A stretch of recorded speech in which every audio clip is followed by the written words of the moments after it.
शांताकारं भुजंगशयनं पद्मनाभं सुरेशं विश्वाधारं गगन सदृशं मेघवर्णं शुभांगं लक्ष्मीकांतं कमलनयनं योगिभिर्ध्यानगम्यं वंदे विष्णु भवभयहरं सर्वलोकैकनाथं।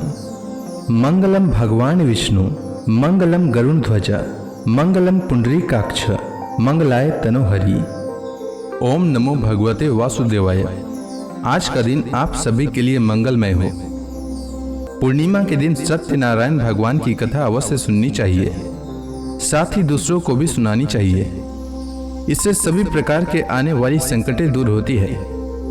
भगवान नारायण की कृपा हमेशा बनी रहती है और हर मनोकामना पूर्ण होती है। संसार में एकमात्र भगवान नारायण ही सत्य हैं, बाकी सब माया है।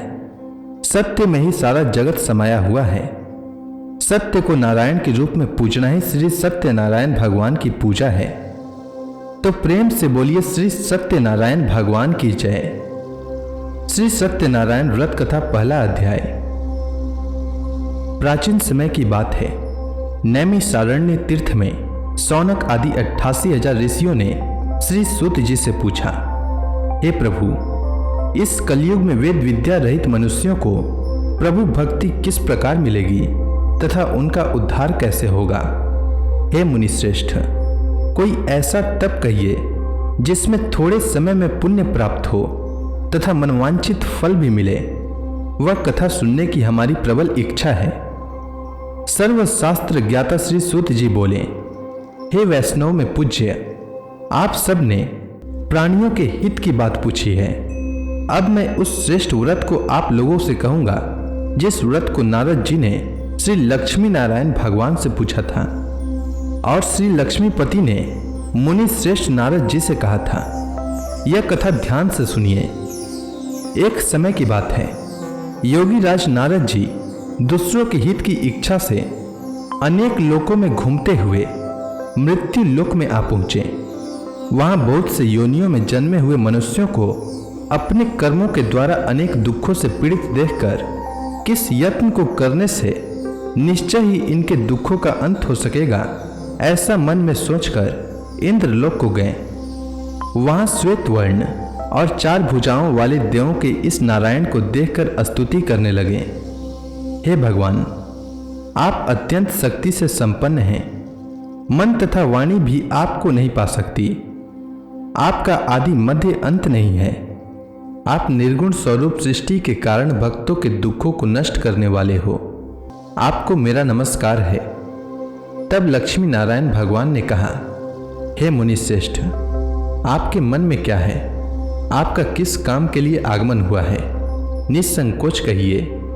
तब नारद मुनि बोले, मृत्यु लोक में सब मनुष्य जो अनेक योनियों में पैदा हुए हैं, अपने अपने कर्मों के द्वारा अनेक दुखों से दुखी हो रहे हैं। हे नाथ, मुझ पर दया रखते हैं तो बताइए कि उन मनुष्यों के सब दुख थोड़े से प्रयत्न से कैसे दूर हो सकते हैं। श्री भगवान जी बोले, हे नारद, मनुष्यों की भलाई के लिए तुमने बहुत ही अच्छी बात पूछी है।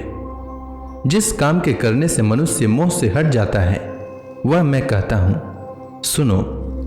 बहुत पुण्य देने वाला, स्वर्ग तथा मृत्यु लोक दोनों में दुर्लभ यह उत्तम व्रत अच्छी तरह विधान पूर्वक संपन्न करके मनुष्य मोह से छूट जाता है। आज मैं यह उत्तम व्रत प्रेमवश होकर तुमसे कहता हूं। श्री सत्यनारायण भगवान का यह कथा अच्छी तरह विधान पूर्वक संपन्न करके मनुष्य तुरंत ही यहाँ सुख भोग कर मरने पर मोक्ष को प्राप्त होता है। श्री भगवान के वचन सुनकर नारद मुनि बोले कि उस व्रत का फल क्या है, क्या विधान है, किसने यह व्रत किया है और किस दिन यह व्रत करना चाहिए। हे भगवान, मुझसे विस्तार पूर्वक कहिए। तब भगवान बोले, दुख शोक आदि को दूर करने वाला यह व्रत सब स्थानों पर विजयी करने वाला है। भक्ति और श्रद्धा के साथ किसी भी दिन मनुष्य श्री सत्यनारायण की शाम के समय ब्राह्मणों और बंधुओं के साथ धर्मपरायण होकर पूजा करे। भक्ति भाव से नैवेद्य केले का फल, घी, दूध और गेहूं का चूर्ण सवाया लेवे। गेहूं के अभाव में साठी का चूर्ण, शक्कर अथवा गुड़ लें तथा भक्ति भाव से भगवान का स्मरण करता हुआ समय व्यतीत करे। इस तरह इसे करने पर मनुष्यों की इच्छा निश्चय पूरी होती है। विशेषकर कली काल में मृत्यु लोक पर यही मोक्ष का सरल उपाय है। प्रथम अध्याय संपूर्ण। श्री सत्यनारायण व्रत कथा दूसरा अध्याय। सूत जी बोले, हे ऋषियों, जिसने पहले समय में इस व्रत को किया है उसका इतिहास कहता हूं, ध्यान से सुनो। सुंदर काशीपुरी नगरी में एक अत्यंत निर्धन ब्राह्मण रहता था। वह भूख और प्यास से बेचैन हुआ पृथ्वी पर घूमता था। ब्राह्मणों से प्रेम करने वाले श्री भगवान ने ब्राह्मण को दुखी देखकर बुढ़े ब्राह्मण का रूप धारण कर उसके पास जाकर आदर के साथ पूछा, हे विप्र, तुम नित्य ही दुखी होकर पृथ्वी पर क्यों घूमते हो? हे श्रेष्ठ ब्राह्मण, यह सब मुझसे कहो, मैं सुनना चाहता हूं। ब्राह्मण बोला, मैं निर्धन ब्राह्मण हूं, भिक्षा के लिए पृथ्वी पर फिरता हूं। हे भगवान, यदि आप इससे छुटकारा का उपाय जानते हो तो कृपा कर कहो।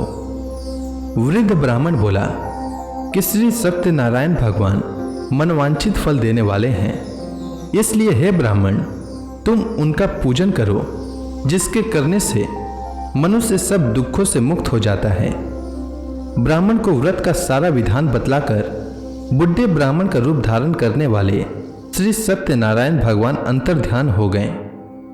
जिस व्रत को वृद्ध ब्राह्मण ने बतलाया है मैं उसको करूंगा, ऐसा निश्चय कर उस ब्राह्मण को रात में नींद नहीं आई। वह सवेरे उठकर श्री सत्यनारायण भगवान के व्रत का निश्चय कर भिक्षा के लिए चल दिया। उस दिन उसको भिक्षा में बहुत धन मिला, जिससे बंधु बांधवों के साथ उसने श्री सत्यनारायण भगवान का व्रत किया। इसके करने से विप्र सब दुखों से छुटकर अनेक प्रकार के संपत्तियों से युक्त हुआ। उस समय से वह विप्र हर माह व्रत करने लगा। इस तरह सत्यनारायण भगवान के व्रत को जो करेगा वह सब पापों से छूट जाता है। क्या कहूं? ऋषि बोले, हे मुनीश्वर, संसार में इस विप्र से सुनकर किस किस ने इस व्रत को किया हम सब सुनना चाहते हैं। इसके लिए हमारे मन में श्रद्धा है। सूत जी बोले, हे मुनियों, जिसने इस व्रत को किया वह सब सुनो। एक समय एक वृद्ध ब्राह्मण धन और ऐश्वर्य के अनुसार बंधु बांधवों के साथ व्रत करने को तैयार हुआ। उसी समय एक लकड़ी बेचने वाला बुढ़ा आदमी आया और बाहर लकड़ियों को रखकर विप्र के मकान में गया। प्यास से दुखी होकर लकड़हारा उनको व्रत करते देखकर विप्र को नमस्कार कर कहने लगा कि आप यह किसका पूजन कर रहे हैं और इस व्रत को करने से क्या फल मिलता है, कृपा करके मुझसे कहिए।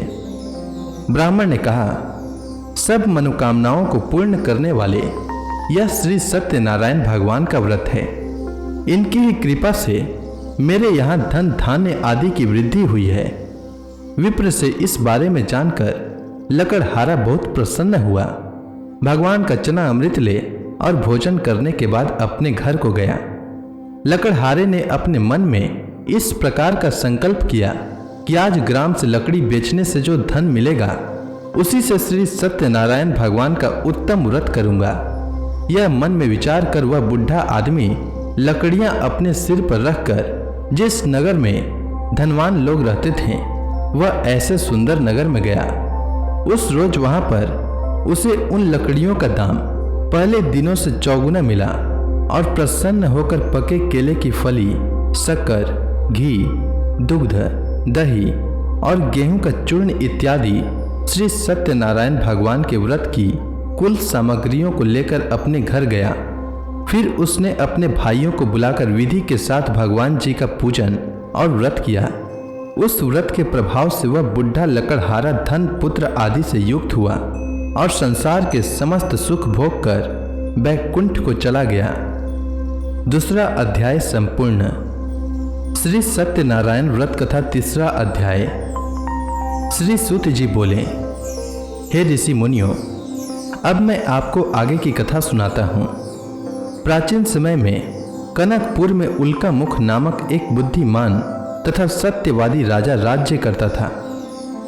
वह प्रतिदिन मंदिर में जाकर श्री सत्यनारायण भगवान की पूजा करता था और निर्धनों को खूब अन्न, वस्त्र और धन दान करता था। उसकी पत्नी सुभद्रा बहुत सुशील थी। वे दोनों हर महीने श्री सत्यनारायण भगवान का व्रत करते थे।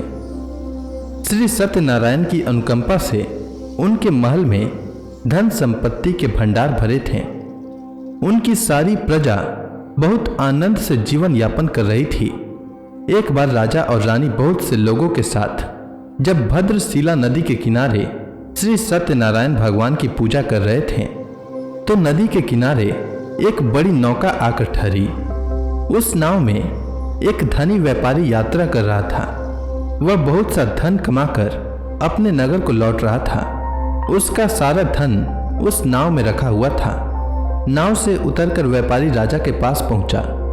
राजा को पूजा करते देख उसने कहा, हे राजन, आप इन सब लोगों के साथ मिलकर किसकी पूजा कर रहे हैं? इस पूजा के करने से मनुष्य को क्या लाभ होता है?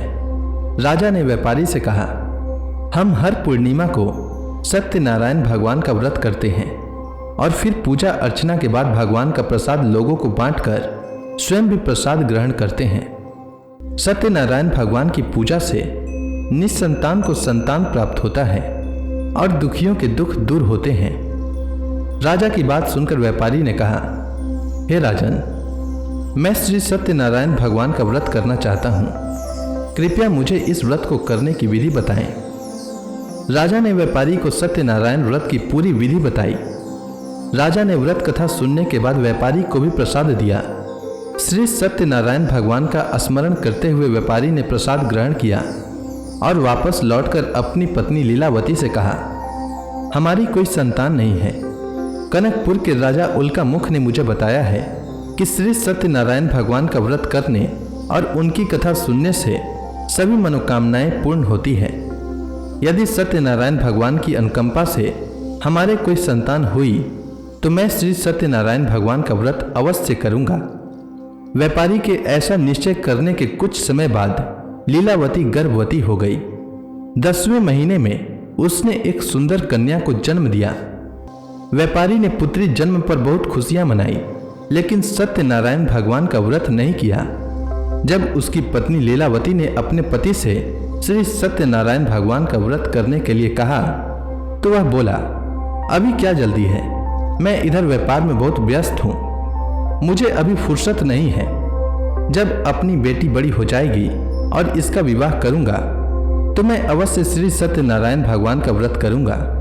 अपने पति के वचन सुनकर लीलावती चुप रह गई। व्यापारी की कन्या कलावती शुक्ल पक्ष की चंद्रमा की तरह तेजी से बड़ी होने लगी। पलक झपकते ही 16 वर्ष बीत गए। एक दिन व्यापार में बहुत सा धन कमाकर घर लौटे व्यापारी ने अपनी बेटी को सहेलियों के साथ उपवन में देखा तो उसे उसके विवाह की चिंता होने लगी। व्यापारी ने कलावती के लिए सुयोग्य वर ढूंढने के लिए अपने सेवकों को दूर दूर के नगरों में भेजा। व्यापारी के सेवक कंचनपुर नगर में पहुंचे। उस नगर में उन्होंने एक वणिक पुत्र को देखा। वणिक का बेटा अत्यंत सुंदर और गुणवान था। सेवकों ने वापस लौटकर व्यापारी को उस वणिक के बेटे के बारे में बताया। व्यापारी उस सुंदर लड़के को देखकर बहुत प्रसन्न हुआ और कलावती का विवाह बहुत धूमधाम से उसके साथ कर दिया। दहेज में उस वणिक पुत्र को बहुत सा धन दिया। कलावती का विवाह भी हो गया, लेकिन व्यापारी ने श्री सत्यनारायण भगवान का व्रत नहीं किया। लीलावती ने अपने पति से कहा, हे नाथ, आपने कलावती के विवाह पर श्री सत्यनारायण भगवान का व्रत करने का निश्चय किया था, अब तो आपको व्रत कर ही लेना चाहिए। पत्नी की बात सुनकर व्यापारी ने कहा, अभी तो मैं अपने दामाद के साथ व्यापार पर जा रहा हूँ। व्यापार से लौटने पर श्री सत्यनारायण भगवान का व्रत पूजा अवश्य करूंगा। यह कहकर व्यापारी ने कई नावों में सामान भरा और अपने दामाद तथा सेवकों के साथ व्यापार के लिए निकल पड़ा। उस व्यापारी द्वारा बार बार व्रत का निश्चय करने और फिर व्रत न करने से सत्यनारायण भगवान क्रोधित हो गए और व्यापारी को दंड देने का निश्चय किया। व्यापारी अपने दामाद के साथ रत्नसारपुर में पहुंचकर व्यापार करने लगा। एक दिन कुछ चोर महल से चोरी करके भाग रहे थे। सैनिक उनका पीछा कर रहे थे। भागते हुए चोरों ने सैनिकों से बचने के लिए चोरी का धन अवसर पाकर व्यापारी की नाव में छुपा दिया। खाली हाथ चोर आराम से भाग गए। चोरों का पीछा करते हुए सैनिक व्यापारी के पास पहुंचे। उन्होंने व्यापारी की नाव की तलाशी ली तो उन्हें राजा का चोरी किया गया धन मिल गया। तब सैनिक व्यापारी और उसके दामाद को बंदी बनाकर राजा के पास ले गए। राजा ने उन दोनों को बंदी गृह में डाल दिया और उनका सारा धन ले लिया। श्री सत्यनारायण भगवान के प्रकोप से उधर लीलावती पर भी मुसीबतों का पहाड़ टूट पड़ा। उसके घर में चोरी हो गई और चोर सारा धन चुरा कर ले गए।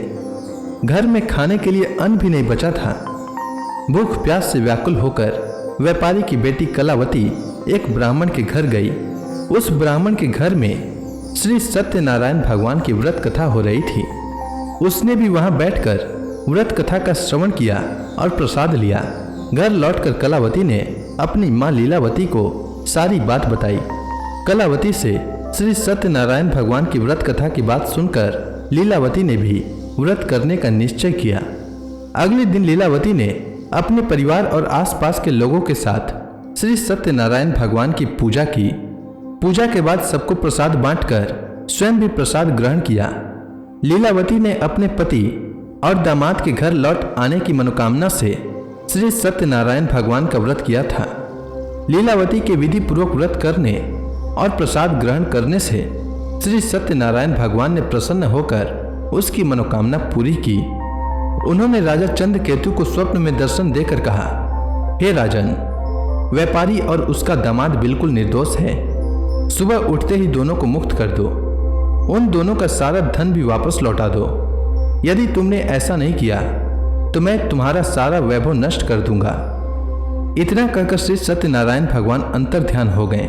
प्रातः होते ही राजा चंद्रकेतु ने अपने मंत्रियों और राज ज्योतिषियों को रात के स्वप्न की बात बताई तो सबने व्यापारी और उसके दामाद को छोड़ देने के लिए कहा। राजा चंद्रकेतु ने तुरंत उस व्यापारी और उसके दामाद को छोड़ दिया। उनका सारा धन भी वापस कर दिया। इस प्रकार श्री सत्यनारायण भगवान की अनुकंपा से व्यापारी और उसका दामाद दोनों खुशी खुशी अपने नगर की ओर चल दिए। तृतीय अध्याय समाप्त। श्री सत्यनारायण व्रत कथा चतुर्थ अध्याय। श्री सूत जी बोले, उस व्यापारी ने अपने दामाद के साथ शुभ मुहूर्त में नाव द्वारा रत्नसारपुर से प्रस्थान किया। लंबी यात्रा करने के बाद व्यापारी ने एक नगर के किनारे नाव को रोककर भोजन किया और फिर दोनों विश्राम करने लगे। तभी श्री सत्यनारायण भगवान साधु के रूप में व्यापारी के पास पहुंचे और पूछा, हे वणिक, तेरी नाव में क्या सामान लदा हुआ है? व्यापारी ने मन ही मन सोचा, दंडी साधु अवश्य ही कुछ मांगने की इच्छा से सामान के बारे में पूछ रहा है। यह सोचकर व्यापारी ने झूठ बोला, हे दंडी स्वामी, मेरी नाव में तो बेल और पत्ते भरे हुए हैं। व्यापारी के झूठे वचन सुनकर सत्यनारायण भगवान ने क्रोधित होते हुए कहा, हे वैश्य, जो तुमने कहा है वही सत्य होगा। इतना कहकर सत्यनारायण भगवान कुछ दूर जाकर अंतर ध्यान हो गए। उधर व्यापारी दंडी साधु को वहां से खाली हाथ लौटाकर बहुत प्रसन्न हुआ। लेकिन जब व्यापारी ने अपनी नाव में बेल और पत्ते भरे हुए देखे तो वह जोर जोर से विलाप करने लगा और मन ही मन अपने झूठ बोलने पर प्रायश्चित करने लगा। रोते रोते व्यापारी मूर्छित हो गया। कुछ देर बाद जब उसकी मूर्छा नष्ट हुई तो वह फिर विलाप करने लगा। तब उसके दामाद ने कहा, आप इतना दुखी मत होइए, यह सब उस दंडी साधु के शाप के कारण हुआ है। अतः वह दंडी महाराज हमें इस विपत्ति से छुटकारा दिला सकते हैं। दामाद के वचन सुनकर व्यापारी दंडी साधु की तलाश में चल दिया। कुछ देर ढूंढने पर उसे एक वृक्ष के नीचे दंडी साधु के रूप में सत्यनारायण भगवान मिल गए। व्यापारी ने दंडी साधु के चरणों पर गिरकर झूठ बोलने की क्षमा मांगी। दंडी स्वरूप सत्यनारायण भगवान बोले, हे वणिक पुत्र, तेरे बार बार झूठ बोलने के कारण ही मैंने तुझे इतना दंड दिया है। तूने बार बार सत्यनारायण भगवान अर्थात मेरी पूजा करने के लिए कहा, लेकिन कभी पूजा की नहीं। व्यापारी ने तब हाथ जोड़कर कहा, हे भगवान, आप तो दिन दुखियों के कष्ट दूर करने वाले हैं, सबकी मनोकामनाएं पूरी करते हैं। मेरी इस गलती को भी क्षमा करिए। आपके रूप को तो ब्रह्मा जी भी नहीं जान पाते, फिर भला मैं अज्ञानी कैसे आपकी लीला को समझ पाता। अब मैं जीवन में कभी झूठ नहीं बोलूंगा, सदैव श्री सत्यनारायण भगवान का व्रत और पूजा किया करूंगा। आप मुझ पर अनुकंपा करें। व्यापारी की क्षमा याचना सुनकर दंडी साधु ने उसे क्षमा कर दिया। उसी समय व्यापारी की नाव में भरे हुए बेल और पत्ते धन धान्य में परिवर्तित हो गए। व्यापारी ने अपने सेवकों के साथ अगले दिन श्री सत्यनारायण भगवान का व्रत करके उनकी पूजा की। सबको प्रसाद वितरित करके स्वयं भी प्रसाद ग्रहण किया। उसके बाद व्यापारी ने अपने नगर की ओर प्रस्थान किया। अपने नगर में पहुंचकर व्यापारी ने एक सेवक को अपने घर भेजा। सेवक ने उसके घर पहुंचकर लीलावती को सूचित किया। उस समय लीलावती और कलावती दोनों श्री सत्यनारायण भगवान की पूजा कर रही थीं। पति और दामाद के लौट आने का समाचार सुनकर लीलावती ने पूजा पूरी करके प्रसाद ग्रहण करने के बाद कलावती से कहा, बेटी, मैं नदी के किनारे जा रही हूँ, तो घर का काम पूरा करके आ जाना। यह कहकर लीलावती नदी की ओर चल पड़ी, परंतु कलावती पति से मिलने की खुशी में प्रसाद ग्रहण किए बिना ही घर से निकलकर नदी के किनारे जा पहुंची। उसके प्रसाद ग्रहण न करने के कारण सत्यनारायण भगवान क्रोधित हो गए। उन्होंने व्यापारी की नाव को नदी में डुबो दिया। अपने पति को वहां न देखकर कलावती ने जोर जोर से रोना शुरू कर दिया। तब व्यापारी ने कहा, पुत्री, अवश्य ही तुझसे कोई भूल हुई है। उस भूल के कारण ही श्री सत्यनारायण भगवान ने तुझे यह दंड दिया है। तब व्यापारी ने सत्यनारायण भगवान से प्रार्थना की, हे भगवान, मेरे परिवार के किसी स्त्री पुरुष से कोई भूल हुई हो तो उसे अवश्य क्षमा कर देना। तभी आकाशवाणी हुई, हे वणिक पुत्र, तेरी कन्या मेरा प्रसाद ग्रहण किए बिना ही चली आई है। यदि अब घर पहुंचकर तेरी कन्या प्रसाद ग्रहण करके वापस आए तो उसे पति के दर्शन होंगे और डूबी हुई नावें भी जल के ऊपर आ सकेंगी। कलावती ने वैसा ही किया। उसके प्रसाद ग्रहण करके वापस लौटने पर नावें जल के ऊपर आ गई। दामाद भी सुरक्षित नदी से निकल आया। घर लौटकर व्यापारी ने अपने परिवार और बंधु बांधवों के साथ मिलकर विधि अनुसार श्री सत्यनारायण भगवान की पूजा की, जिसके बाद उसकी सभी मनोकामनाएं पूरी हुई और वह आनंद पूर्वक जीवन यापन करता हुआ विष्णु लोक को चला गया। चतुर्थ अध्याय समाप्त। श्री सत्यनारायण व्रत कथा पंचम अध्याय। श्री सूत जी बोले, हे ऋषि मुनियों, मैं और भी कथा सुनाता हूँ। कौशलपुर में एक राजा था तुंगध्वज। उसकी प्रजा उसकी छत्र छाया में आनंद पूर्वक रह रही थी। राजा तुंगध्वज अपनी प्रजा के सुख दुख का बड़ा ध्यान रखता था, लेकिन एक बार उसने भी सत्यनारायण भगवान का प्रसाद ग्रहण नहीं किया। तब सभी को चिंताओं से मुक्त करके धन संपत्ति से भंडार भरकर प्राणियों को जीवन के सभी सुख देने वाले श्री सत्यनारायण भगवान ने राजा को प्रसाद ग्रहण न करने का दंड दिया। एक दिन राजा तुंगध्वज जंगल में हिंसक पशुओं का शिकार करने निकला था।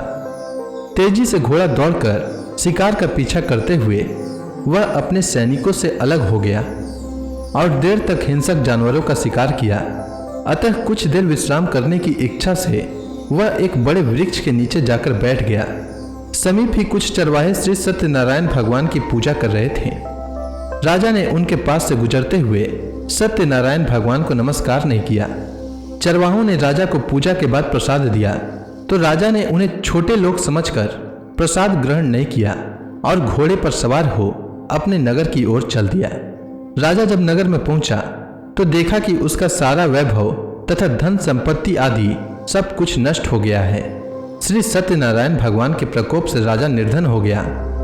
तब राज्य ज्योतिषी ने राजा से कहा, महाराज, आपसे अवश्य ही कोई भूल हुई है। अगर आप उस भूल का प्रायश्चित कर लें तो सब कुछ पहले जैसा हो जाएगा। राजा को तुरंत अपनी भूल का स्मरण हो आया।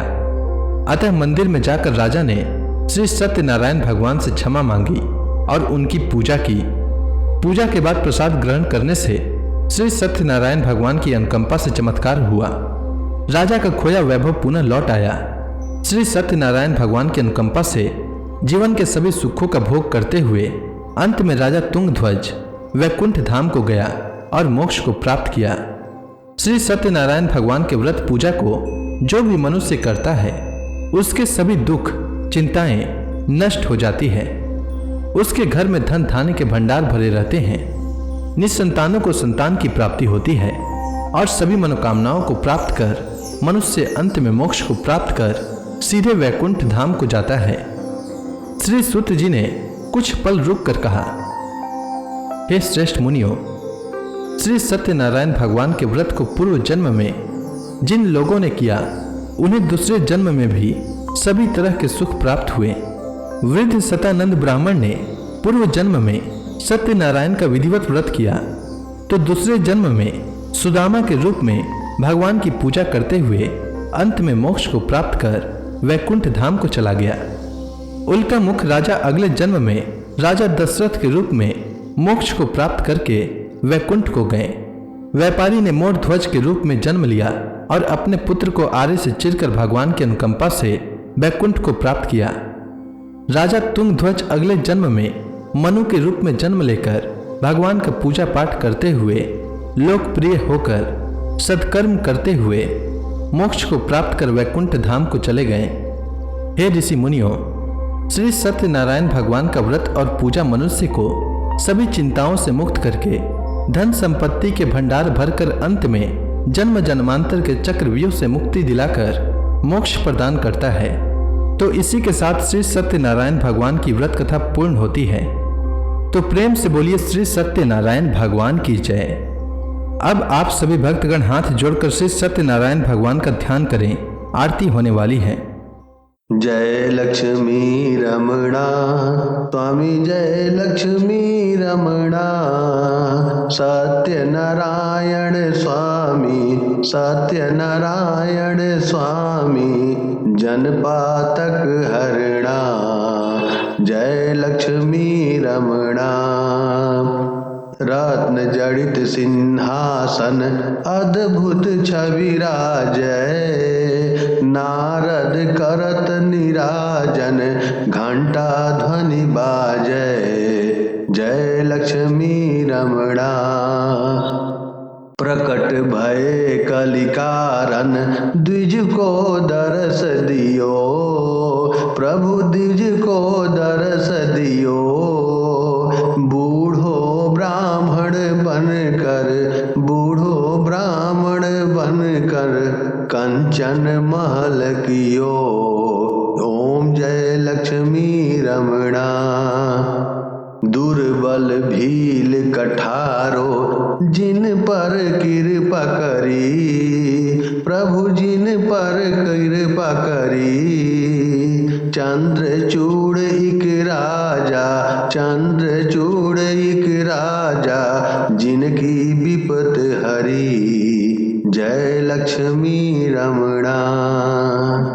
वैश्य मनोरथ पायो श्रद्धा तज दिन्ही, प्रभु श्रद्धा तज दिन्ही, सो फल भाग्यो प्रभु जी, सो फल भाग्यो प्रभु जी, फिर स्तुति किन्ही, जय लक्ष्मी रमणा।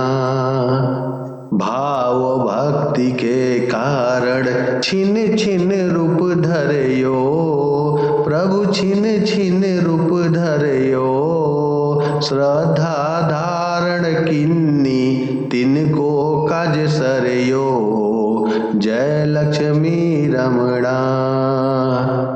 ग्वाल बाल संग राजा वन में भक्ति करी, प्रभु वन में भक्ति करी, मन वांछित फल दीना, मन वांछित फल दीना, दिन दयालु हरि, जय लक्ष्मी रमणा। चढ़त प्रसाद सवायो कदली फल मेवा, प्रभु कदली फल मेवा, धूप दीप तुलसी से राजी सत्य देवा, जय लक्ष्मी रमणा। सत्यनारायण जी की आरती जो कोई नर गावे, प्रभु आरती जो कोई नर गावे, रिद्धि सिद्धि सुख संपत्ति, रिद्धि सिद्धि पति जी भर के पावे। जय लक्ष्मी रमणा। प्रेम से बोलिए सत्यनारायण भगवान की जय।